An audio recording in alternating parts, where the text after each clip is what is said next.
Liberia's health sector at breaking point. Senate report exposes systemic collapse amidst regional parallels and strategic crossroads. Welcome to the Bold African Voice, BAV.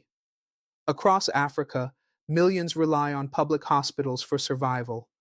But what happens when the very institutions meant to heal us are themselves dying? I'm Abdul Karim Kargbo, born and raised in Africa. Today, we expose the shocking truth behind Liberia's collapsing healthcare system through the lens of a Senate report that's shaking the region. But this story isn't just about one country, it's about all of us. Stay with us. A scathing preliminary oversight report from the Liberian Senate's Joint Committee on Health has lifted the veil on what experts describe as a full-blown crisis in the country's public healthcare system. Delivered by Senator Daba Varpala, chair of the Senate Health Committee and Unity Party lawmaker, the findings paint a sobering picture of infrastructural decay, operational paralysis, and regulatory impotence at Liberia's flagship referral facility, the John F. Kennedy Memorial Medical Center, JFK. The situation is not just a reflection of internal mismanagement, but a complex product of external shocks, including a halt in foreign aid, national budgetary constraints, and a fragile governance ecosystem. Critical analysis, the collapse within the JFK Medical Center, once a symbol of post-war resilience, is now operating with only 3 out of 9 surgical theaters functional, crippling its ability to deliver timely, life-saving interventions. Patients are reportedly being treated while seated on plastic chairs in the emergency ward, some connected to oxygen or IV drips for days as they await bed space. These scenes, confirmed by the Senate committee's tour, are indicative of deeper structural malaise. Front page Africa, 2025. Power remains another pressing challenge. The hospital currently relies on 2 undercapacity generators, 550 kVA and 350 kVA, far below the 1,000 kVA threshold necessary to operate critical systems simultaneously. This not only hinders emergency responses but puts patient safety at immense risk. Even more alarming is the absence of diagnostic tools like CT and ultrasound machines, basic requirements for maternal and trauma care. The Ministry of Health's silence in the face of such revelations has further amplified concerns over governmental accountability and leadership within Liberia's health governance framework. Regional comparison. A Pan-African crisis? Liberia's predicament is not unique. Across Africa, health systems are bearing the brunt of post-pandemic economic shocks, donor fatigue, and internal policy inefficiencies. In Sierra Leone, for instance, Connaught Hospital in Freetown has also struggled with overcrowding, outdated equipment, and understaffing, as revealed in recent Human Rights Watch reports, HRW 2024. Similarly, Nigeria's public hospitals have been periodically paralyzed by nationwide strikes over poor wages and unsafe working conditions, Premium Times 2025. Even Kenya, often considered a regional healthcare leader, has faced recurring issues with corruption in the disbursement of medical funds, delays in procurement of pharmaceuticals, and an underperforming National Hospital Insurance Fund, NHIF, raising questions about the sustainability of its Universal Health Coverage, UHC program, Daily Nation, 2025. What sets Liberia's case apart is the compounded effect of the sudden withdrawal of USAID support, which left a gaping hole in operational funding. While the Liberian government has modestly increased the health budget from $80 million to $90 million, it remains insufficient in the face of mounting demands, inflationary pressures, and the collapse of essential donor-driven programs. The aid dependency dilemma, lessons from the USAID exit. The impact of the withdrawal of USAID funding, particularly during the Trump administration, underscores Liberia's long-standing dependence on foreign aid. According to Senator Varpila, the aid cut created a very deep shortfall, disrupting everything from staffing to medical supply chains. This scenario illustrates the risks African nations face when essential public services are structured around external financing rather than domestic resource mobilization. In Rwanda, by contrast, strategic investment in domestic revenue and health insurance schemes has buffered its health sector from such donor shocks.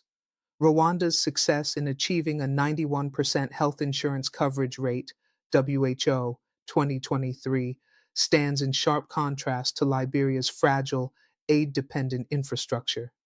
Regulatory breakdown. When oversight fails, the dysfunction extends beyond service delivery to the regulatory architecture. The Liberia Medical and Dental Council, LMDC, entrusted with overseeing medical professionalism and facility standards, is virtually incapacitated due to lack of funds. This leaves space for unchecked malpractice, a danger compounded by the Liberia Medicines and Health Products Regulatory Authority's LMHRA inability to inspect and certify medical products, potentially opening the floodgates to counterfeit and substandard drugs. Without a functioning regulatory ecosystem, public trust in health institutions erodes, potentially pushing citizens towards unregulated traditional medicine or expensive private care, further exacerbating inequality and mortality rates.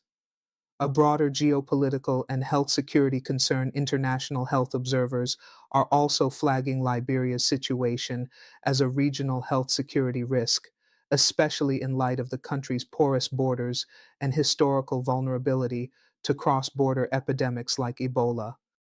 The West African Health Organization, WAHO, has expressed concern that if Liberia's failing health system is not stabilized, it could compromise ECOWAS's regional disease surveillance and emergency response capabilities.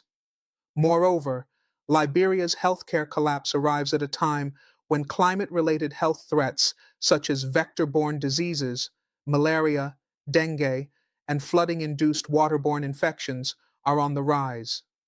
The World Health Organization's Regional Health Risk Outlook for 2025 identifies Liberia among the top 5 ECOWAS states at risk of epidemic resurgence, particularly given its weakened laboratory and response infrastructure. This situation should be treated not merely as a domestic crisis, but as a regional security issue requiring coordinated international attention. Regional case study: Ghana's resilience amid fiscal constraints. To explore pathways forward, Liberia can draw lessons from Ghana, which, despite facing major IMF-imposed fiscal constraints, has succeeded in ring-fencing critical healthcare expenditures. Ghana's model includes a tiered healthcare funding structure combining earmarked taxes, e.g., NHI's levy, and mandatory health insurance contributions, a robust district health information system, DHIMS2, enabling real-time monitoring of hospital operations and supply chain tracking, a national e-health platform that supports telemedicine services in rural areas, significantly reducing pressure on tertiary hospitals. Ghana has also worked closely with the private sector, leveraging corporate social responsibility, CSR programs, from telecommunications and banking firms to finance diagnostic centers and emergency ambulance services. Could Liberia adopt a hybridized model, combining public funding, CSR inputs, diaspora-backed crowdfunding, and concessional donor programs? The role of the Liberian diaspora. Liberia's diaspora, especially in the United States, Canada, and the United Kingdom, has historically played a significant role in education, housing, and remittances. However, diaspora engagement in the health sector has remained fragmented and ad hoc.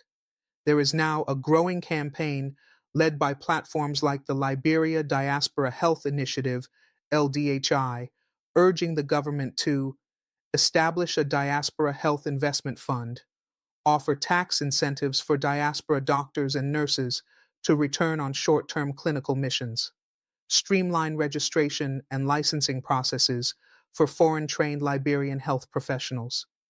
If harnessed strategically, the diaspora could inject not only financial capital, but also human expertise into the crumbling system, providing immediate relief while the government works on long-term reform, political will, and the 2025 reform opportunity. The unfolding crisis also presents an unexpected political window of opportunity for President Joseph Boakai's administration. With public trust already strained due to perceived inaction, the government's response to the Senate report could become a defining moment, either accelerating reform or deepening disillusionment. Insiders close to the executive mansion reveal that President Boakai has ordered a closed-door review of the report's findings, and key health sector advisors are expected to submit a strategic response memo within the next 10 days. There is speculation that a cabinet reshuffle affecting the Ministry of Health could be on the horizon, particularly if no immediate action is seen by the public. However, critics argue that cosmetic changes won't suffice. "We don't need another committee," said activist and former Ebola response coordinator Miata Callan. "We need ICU beds, we need power, we need drugs that are real, not made in unregulated backyard factories." Media spotlight and public sentiment. Liberian social media platforms, talk shows, and independent radio stations are ablaze with citizen reactions, most of which are marked by anger and despair. Viral images of patients sitting in plastic chairs with IV lines attached have sparked outrage and calls for protest. Hashtags like Fix JFK Now, Health is a Right, and Save Our Hospitals are trending on X, formerly Twitter, and Facebook, creating a national digital movement. The role of the media, both local and international, will be crucial in sustaining pressure, documenting abuses, and highlighting citizen-driven solutions. However, some journalists have already faced threats and intimidation for covering the hospital's deteriorating condition, raising concerns about media freedom during public health scrutiny. Unanswered questions and the road ahead. As Liberia braces for possible government action, many pressing questions remain. Will the Boakai administration commit to structural reforms or resort to palliative fixes? Can regional bodies like ECOWAS and WAHO step in meaningfully before the crisis spills across borders? How soon can emergency funding be mobilized, and where will it come from? Will Liberia take bold steps to digitize, decentralize, and depoliticize its healthcare sector? These questions will define the next chapter of Liberia's health journey. For now, the country stands at a precipice, its largest hospital symbolic of a deeper institutional fragility that must be addressed with urgency, innovation, and resolve. The challenge of corruption and procurement mismanagement. Health financing experts warn that without robust anti-corruption safeguards, any new influx of funds, whether from domestic reallocation, donor support, or diaspora contributions, risks being siphoned off before reaching the intended beneficiaries. A 2023 audit by the General Auditing Commission, GAC, exposed significant procurement irregularities in the Ministry of Health, including inflated invoices for medical supplies and irregular payments to ghost vendors.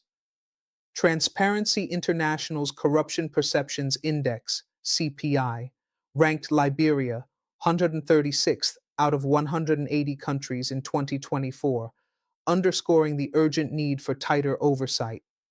The Senate report did not dwell on these issues directly, but civil society voices like the Institute for Research and Democratic Development, IREDD, argue that institutional dysfunction cannot be separated from the broader ecosystem of political patronage and weak accountability structures.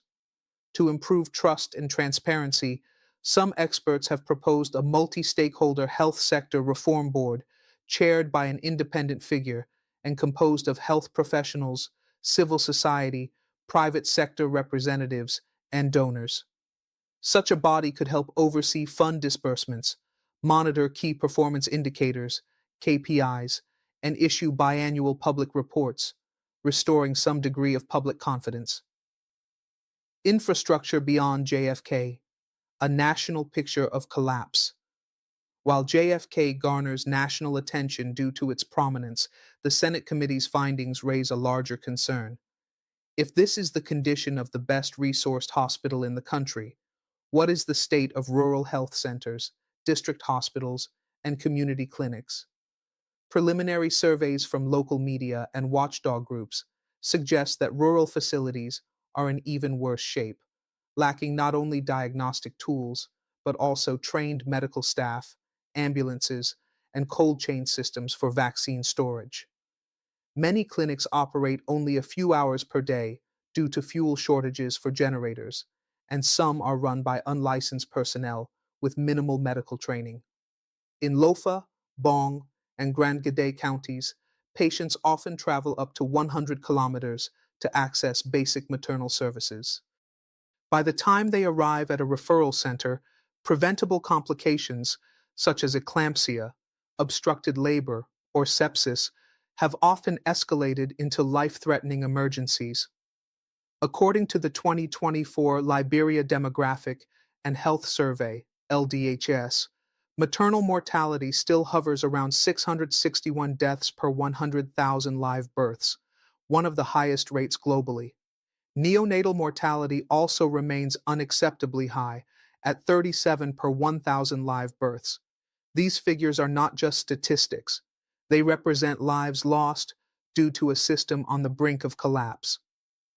The private sector, a missed opportunity or strategic ally. Historically, Liberia's private health sector has been both underutilized and underregulated. Although there are a handful of reputable private clinics and hospitals in Monrovia, access remains limited to the affluent, and standards vary widely. The absence of effective monitoring by the LMDC and the Ministry of Health has led to a proliferation of informal, unregistered clinics that operate outside the legal framework, often peddling unverified treatments and fake drugs. However, the private sector could also be part of the solution, if properly engaged. Models from countries like South Africa and Senegal show how governments can incentivize private health investment in underserved areas through tax breaks, lease-to-own facility programs, and public-private service contracts. Liberia could explore similar frameworks, especially for imaging and diagnostic services, where the capital investment is high, but public sector capability is low. The government could also introduce performance-linked service delivery contracts where private providers are paid based on outcomes, not just activities. Technology and telemedicine, a path to leapfrogging? In the face of logistical challenges, poor road networks, human resource shortages, and remote populations, digital health innovations could offer Liberia a rare opportunity to leapfrog traditional healthcare development trajectories. Neighboring Ghana and Uganda have piloted telemedicine platforms that connect rural clinics to urban-based doctors, significantly reducing the need for patient referrals and accelerating diagnosis.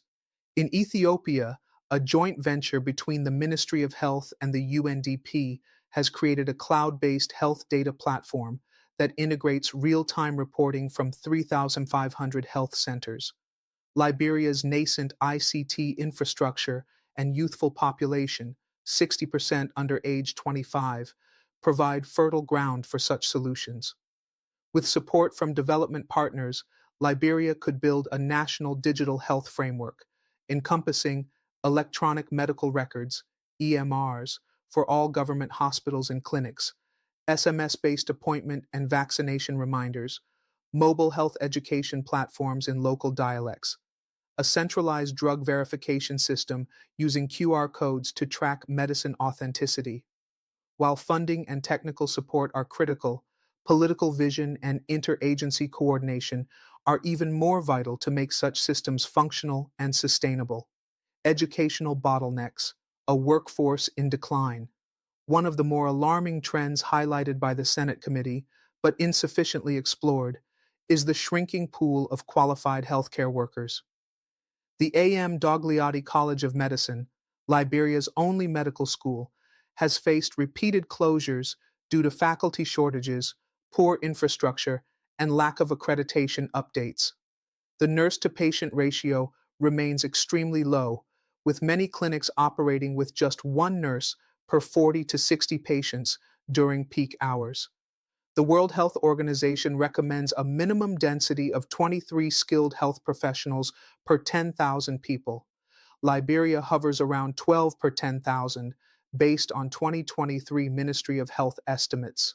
To reverse this trend, Liberia must prioritize health worker education and retention, including scholarships and living stipends for medical and nursing students, continuous professional development programs, competitive salaries and career pathways for rural postings, bilateral training programs with partner countries like Cuba, India, and Rwanda, which have successfully exported medical expertise. As Liberia attempts to rebuild its system, investing in human capital will be just as critical as infrastructure or equipment. What next? Awaiting executive action and legislative clarity. At the time of this writing, Liberia's Senate is expected to hold a special closed session to discuss a set of emergency resolutions arising from the Health Committee's report. Legislative insiders suggest proposals may include a $15 million emergency health rehabilitation fund, the appointment of a presidential health czar to lead sector-wide reform, a motion for international emergency appeal, targeting bilateral and multilateral partners. Yet even as these proposals take shape, public skepticism remains high. Citizens are demanding clear timelines, transparency in spending, and accountability for past failures. Regional diplomacy and global solidarity, Liberia's diplomatic leverage. As Liberia confronts its domestic health catastrophe, it must also strategically engage in regional diplomacy and leverage its position within ECOWAS, African Union, and United Nations frameworks to galvanize international solidarity. Already, the ECOWAS Commission has signaled readiness to dispatch a technical health assessment team to Monrovia within the next 2 weeks, following appeals by several Liberian senators and civil society actors. The team's mandate would include facility inspections, supply chain assessments, and a joint feasibility study for a potential West Africa Health Solidarity Fund, a mechanism long proposed but never realized. This crisis could finally create the political urgency to move forward with such a regional mechanism. The Africa Centers for Disease Control and Prevention, Africa CDC, and the African Development Bank, AFDB, may also be called upon to support Liberia's health system renewal through grants, technical assistance, and low-interest infrastructure financing. Meanwhile, Liberia's permanent mission to the United Nations in Geneva is reportedly lobbying the World Health Organization, WHO, and Gavi to fast-track proposals for diagnostic equipment, maternal care kits, and mobile health units, especially for rural deployment. This multidimensional approach, domestic reform paired with smart diplomacy, could be Liberia's best chance to steer out of its current downward spiral. Voices from the front lines, the human toll, beneath the statistics and policy debates are real human stories that illustrate the human cost of a failing health system. Mary Wessa, a 26-year-old expectant mother from Grand Bassa County, recounted her ordeal after being referred to JFK Medical Center due to complications during pregnancy. "We left the village at night and got to Monrovia the next morning," she said. "When we reached JFK, they told us there was no bed. I sat outside for a day and a half with IV fluids. I almost lost my baby." Her story is echoed by dozens of others: emergency patients unable to get oxygen, children dying from untreated infections, and elderly citizens misdiagnosed due to the absence of functioning diagnostic machines. At the heart of Liberia's healthcare collapse lies a growing trust deficit. When hospitals can no longer be counted on to save lives, citizens turn to dangerous alternatives, unregulated clinics, traditional healers, or spiritual intervention, none of which can substitute for modern, accessible, and accountable health services. The judiciary and legal pathways, exploring public interest litigation. In a groundbreaking move, legal rights groups such as the Center for Human Rights and Development, CHRD, are reportedly exploring the possibility of initiating public interest litigation against the government of Liberia for failure to uphold constitutional obligations related to the right to health. Liberia's constitution, under Article 6, mandates the state to ensure the well-being of all citizens. Legal experts argue that the current state of the health sector, compounded by deliberate underfunding, mismanagement, and neglect, could form the basis of a legal challenge that compels executive action through judicial enforcement. Such a case would be precedent-setting not only for Liberia, but for the broader West African region, where the right to health is often guaranteed in principle but rarely enforced in practice. Youth mobilization and the rise of digital health activism. The crisis has also sparked a new wave of youth-led activism, largely coordinated through digital platforms.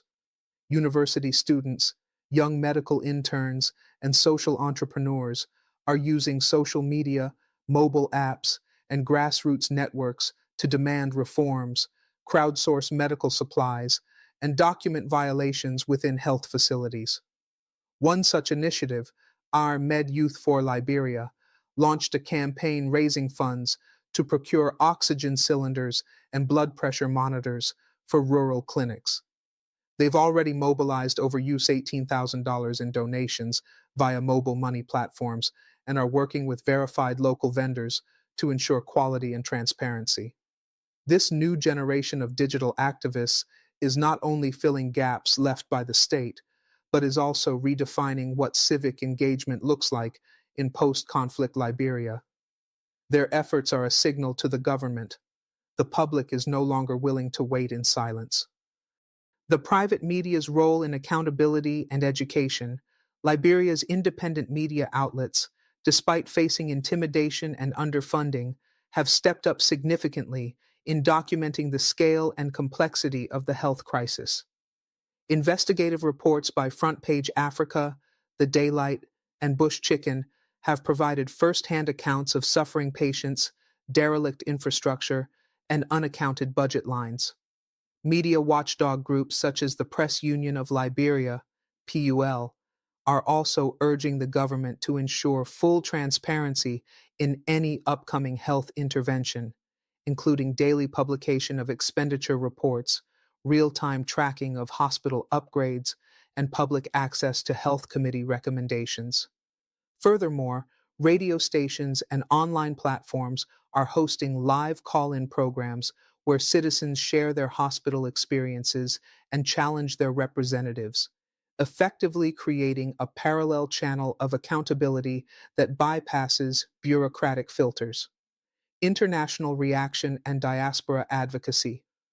Liberia's diaspora community, particularly in the United States, has begun organizing advocacy coalitions aimed at drawing the attention of U.S. lawmakers, NGOs, and philanthropic institutions to the urgent crisis unfolding back home. The Liberian Health Diaspora Collaborative, LHDC, is lobbying Capitol Hill to reconsider strategic health assistance under a revised USAID framework. They are also in talks with major institutions such as the Gates Foundation, Clinton Health Access Initiative, CHAI, and Partners in Health to explore rapid intervention models that blend technical assistance with on-the-ground execution. A growing number of Liberian American doctors have also proposed a return and serve volunteer corps, where licensed professionals would rotate through Liberian hospitals on 3-month missions to fill critical labor gaps and conduct skills transfer sessions. The budget dilemma between competing priorities and moral imperatives. One of the greatest hurdles remains the national budget. While the Ministry of Finance and Development Planning, MFDP, has increased health sector allocations from use $80 million to use $90 million, as cited in Senator Varpila's report, analysts argue that this increment is nominal when adjusted for inflation, currency depreciation, and the country's growing population. By contrast, military and administrative expenditures continue to command disproportionately high shares of public spending. A recent expenditure analysis by the Institute for Democratic Governance, IDEG, revealed that over 35% of Liberia's discretionary budget goes to security, the presidency, and legislative operations, compared to just 15% for health and education combined. This raises a critical moral and policy question. How can a nation prioritize political overhead over public survival?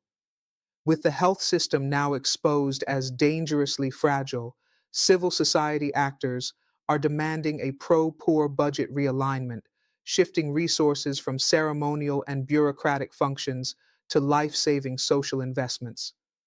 A proposed amendment to the 2025 National Budget Bill is currently under review by the House Committee on Ways, Means, and Finance. It includes provisions for a special health infrastructure allocation of use $10 million, an emergency equipment acquisition fund for referral hospitals, direct subventions to the Liberia Medical and Dental Council and the LMHRA. The fate of this amendment will likely shape the trajectory of health sector recovery or stagnation for years to come. Health as a foundation for national development beyond moral imperatives, there is also a strategic development rationale for urgent investment in health. Studies from the World Bank and the African Economic Research Consortium, AERC, consistently show that improvements in public health directly correlate with higher productivity, educational attainment, and GDP growth. In Liberia's case, poor health outcomes, especially among women and youth, are not only causing premature deaths, but also eroding the country's demographic dividend. Over 60% of Liberia's population is under the age of 25, yet thousands of young people are sidelined from school and work due to untreated illnesses, chronic malnutrition, and lack of access to sexual and reproductive health services. Moreover, the country's agriculture and informal economy, which collectively employ over 70% of the labor force, are disproportionately impacted by preventable illnesses such as malaria, typhoid, and lower respiratory infections, diseases that remain endemic due to poor sanitation, lack of preventive care, and inadequate access to medicine. If President Boakai's administration seeks to ignite sustainable economic growth, it must begin by building a resilient health system, not just for moral reasons, but for national survival. A vision for universal health coverage, UHC, in Liberia, in alignment with the United Nations Sustainable Development Goal. 3. To ensure healthy lives and promote well-being for all, Liberia has committed to achieving universal health coverage, UHC, by 2030. However, progress has been sluggish, and the latest Senate revelations show that the country is currently off track. To reposition Liberia on the path to UHC, public health experts are calling for the development of a national UHC acceleration strategy anchored on 5 pillars. 1. Primary healthcare revitalization. Expand and equip community clinics to reduce pressure on referral centers like JFK. 2. Health insurance reform. Develop a mandatory social health insurance model with subsidies for the poor and informal workers. 3. Equitable workforce distribution. Deploy more doctors, nurses, and midwives to rural areas through incentive-based placements. 4. Drug supply chain overhaul. Establish a national pharmaceutical warehouse with real-time inventory tracking. 5. Data-driven governance. Invest in health management information systems, HMIS, for transparency and accountability. Models for such reforms exist across the continent. Ghana's National Health Insurance Scheme, NHIS, Ethiopia's Health Extension Program, and Rwanda's community-based insurance system offer valuable insights into context-appropriate UHC implementation. Liberia must adapt, not copy, and customize these lessons to its local realities. Faith-based organizations and traditional healers, allies or adversaries. Another under-discussed but crucial component of the health ecosystem in Liberia involves faith-based organizations, FBOs, and traditional medicine practitioners. FBOs operate nearly 20% of Liberia's health facilities, especially in underserved rural regions. Hospitals such as Elwa, Eternal Love Winning Africa, and Catholic-affiliated St. Joseph's have filled critical gaps in service delivery, often operating on thin budgets and donor support. However, there is minimal coordination between these institutions and the national health policy framework. Similarly, traditional healers continue to serve as first responders in many communities, especially in counties like Maryland, Sino, and Gabarpolu, where access to formal health services remains elusive. Yet, there is no formal regulation, training, or licensing for these practitioners. Public health experts are urging the Ministry of Health to institutionalize partnerships with both FBOs and traditional practitioners through memoranda of understanding, community-based training, and a national referral framework that allows for synergy instead of conflict. International media attention and Liberia's global image. The Senate's report has not gone unnoticed beyond Liberia's borders. Reuters, Al Jazeera, and BBC Africa have all picked up elements of the story, framing it as both a national crisis and a cautionary tale for donor-dependent health systems across the global south. Editorials in Pan-African publications such as the Africa Report and Jeune Afrique have questioned whether Liberia's case will serve as a wake-up call for more sustainable, African-owned health financing models, or whether it will be yet another missed opportunity. The Boakai administration, therefore, faces a dual challenge, fixing the health system while managing international perceptions of Liberia's governance capacity. A failure to act decisively could discourage future investment and diplomatic goodwill, while bold action could restore Liberia's image as a country on the path to reform. Community-based health insurance, a grassroots solution, emerging. Amid these high-level debates, a grassroots solution is beginning to take root in several counties. Community-based health insurance, CBHI, cooperatives. Piloted in Nimba and Bomi counties, these cooperatives pool member contributions, averaging use 1-2 month, and negotiate with local clinics for subsidized services. Though still small in scale, early evaluations by the Carter Center and BRAC Liberia show promising results: increased health-seeking behavior, lower out-of-pocket expenses, and improved maternal health outcomes. Scaling up CBHI nationwide could offer a bottom-up pathway toward more inclusive coverage, if paired with government co-financing and technical support. A moment of reckoning, the role of the legislature. Going forward.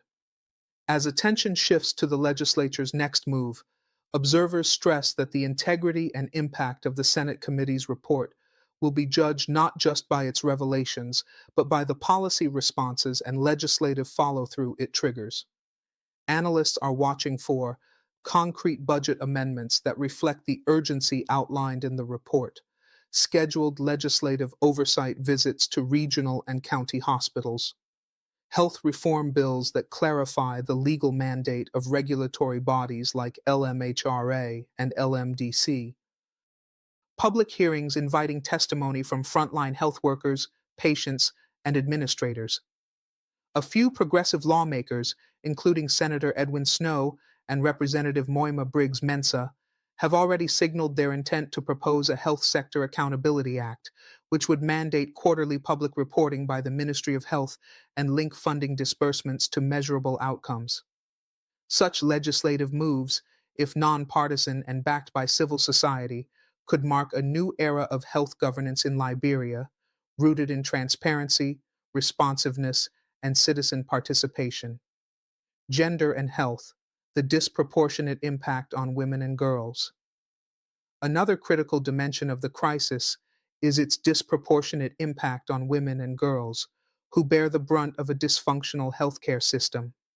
In many rural communities, lack of maternal health services has led to increased home births, complications from unsafe abortions, and rising maternal mortality. Furthermore, the collapse of sexual and reproductive health programs, many of which were previously funded by international donors, has left adolescent girls and young women without access to contraceptives, counseling, and HIV testing.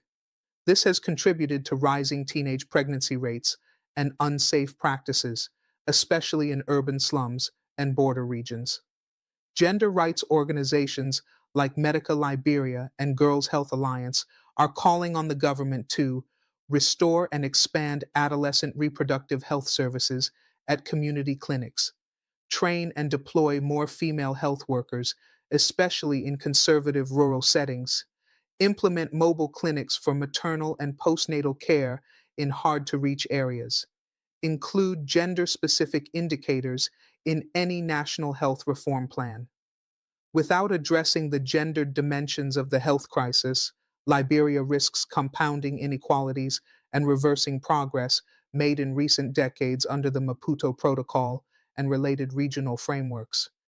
Health workers speak out. Voices from the crisis frontlines. Liberia's frontline health workers, long hailed as heroes during the Ebola crisis, are once again rising to the occasion, but this time under far worse conditions and with even fewer resources. At a recent town hall organized by the Liberia Nurses Association, LNA, in Kakata, Margaby County, nurses recounted stories of working 12-hour shifts without pay, reusing medical gloves, and performing duties outside their training due to chronic staff shortages. "We are doing our best," said Nurse Catherine Gibalee, "but without tools, without medicine, and without protection, we're just delaying death, not preventing it."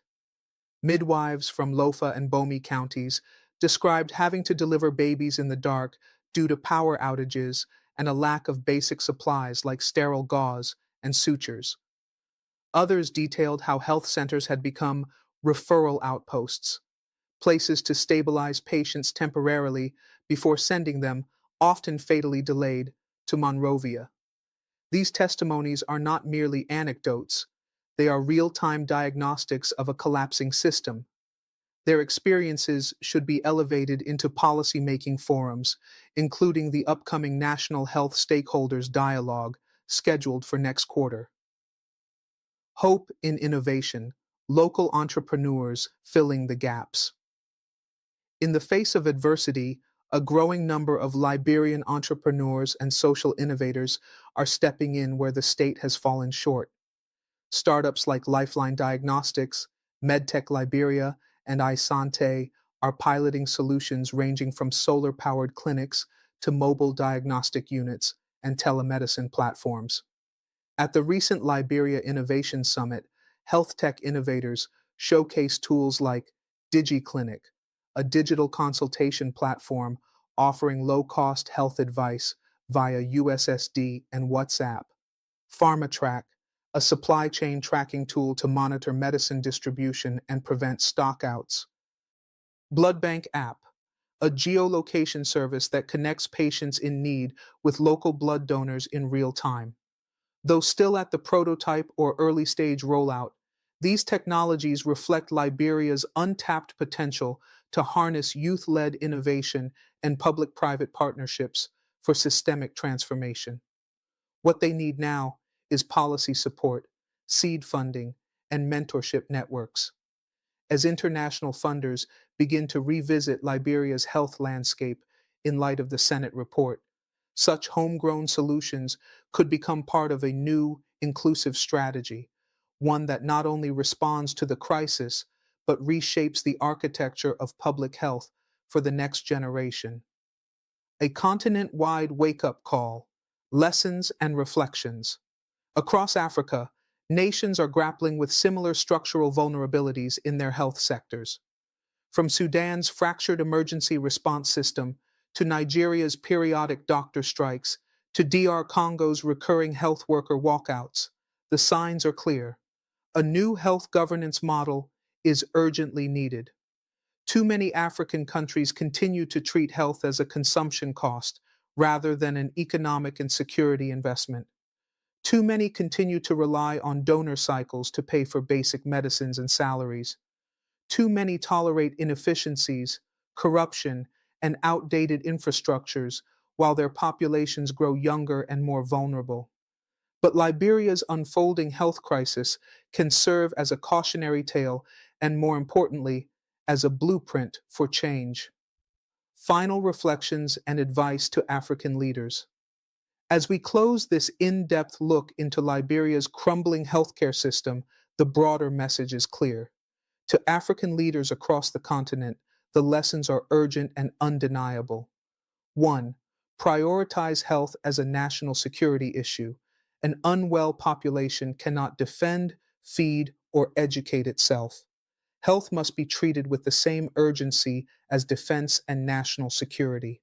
2. Invest in domestic financing mechanisms. Build health systems around predictable domestic revenue, not uncertain aid. Create social health insurance models and reallocate budgets to reflect citizens' needs. 3. Leverage technology and youth innovation. Africa's digital revolution holds immense potential. Partner with startups, fund local health tech solutions, and empower youth-led health initiatives. 4. Engage communities and frontline workers. No reform will succeed without the voices and buy-in of nurses, doctors, midwives, and the communities they serve. Participation ensures sustainability. 5. Strengthen regulatory institutions. Robust health systems depend on strong oversight bodies. Ensure that medical councils, regulatory agencies, and procurement units are independent, accountable, and funded. 6. Champion regional solidarity. Health crises don't respect borders. Collaborate with regional bodies like ECOWAS, Africa CDC, and AU to build cross-border health security and rapid response systems. In summary, Liberia's health crisis, a mirror for Africa. The case of Liberia's JFK Medical Center is not merely a national crisis. It is a mirror reflecting the vulnerabilities of health systems across the African continent. It shows how political neglect, aid dependency, and poor governance can converge into a perfect storm that jeopardizes lives and livelihoods. But it also shows that reform is possible with courageous leadership, strategic partnerships, and citizen activism. If Liberia acts boldly, it can rise from this moment as a regional example of resilience and renewal. Let this be the moment African leaders recommit to the right to health as a foundational pillar of democracy and development. Let this be the moment we move from crisis response to systems transformation. Let this be the moment Africa truly declares health is not a privilege, it is a right. Thank you for watching The Bold African Voice, BAV. Liberia's health crisis is a mirror, reflecting what's broken, but also what's possible. If African leaders act boldly, if citizens hold them accountable, and if we prioritize health as a human right, this can be the turning point. But if we ignore it, the cost will be lives. Don't forget to like, comment, and share your thoughts.